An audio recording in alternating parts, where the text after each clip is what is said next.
ଜୟ ଜଗନ୍ନାଥ ସାଙ୍ଗମାନେ ଦେଖନ୍ତୁ କେତେ ସୁନ୍ଦର ଟେଣ୍ଟ କାମଟା ହୋଇଛି ଆଉ ବହୁତ ସୁନ୍ଦର ଲାଗୁଛି।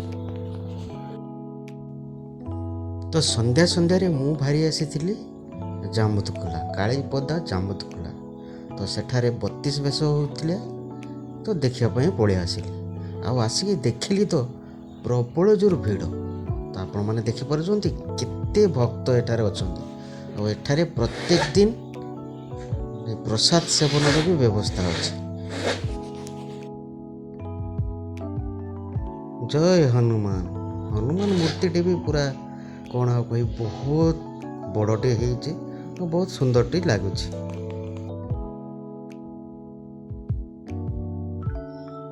ତ ସତରେ ଟେଣ୍ଟଟି ବହୁତ ସୁନ୍ଦର ଲାଗୁଛି ମୋତେ।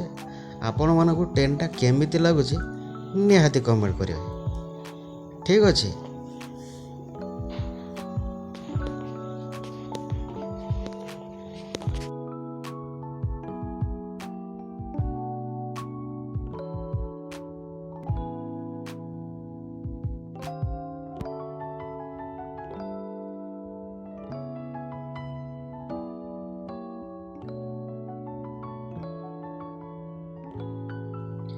ତ ଏବେ ଆସନ୍ତୁ ଆମେ ଭିତରକୁ ପ୍ରବେଶ କରିବା।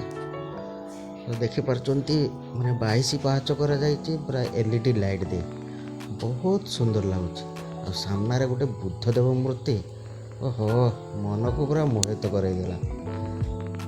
ଶେଷରେ ଆମେ ପ୍ରବେଶ କରିବାକୁ ଗଲୁ। ତ ଭିତରେ ବି କାରୁକାର୍ଯ୍ୟ ବହୁତ ସୁନ୍ଦର। ଜଗତର ନାଥ ଜଗନ୍ନାଥଙ୍କର ଯେଉଁ 32ଟି ବେଶ ସେ ବି ପୁରା କ'ଣ ଆଉ କହିବି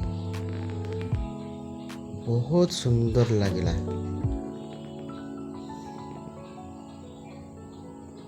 ଶେଷରେ ବୁଲିବାକୁ ଗଲି କାହିଁକି ନା ବ୍ୟସ୍ତତା ଭିତରେ ମୁଁ ଯାଇପାରୁନଥିଲି।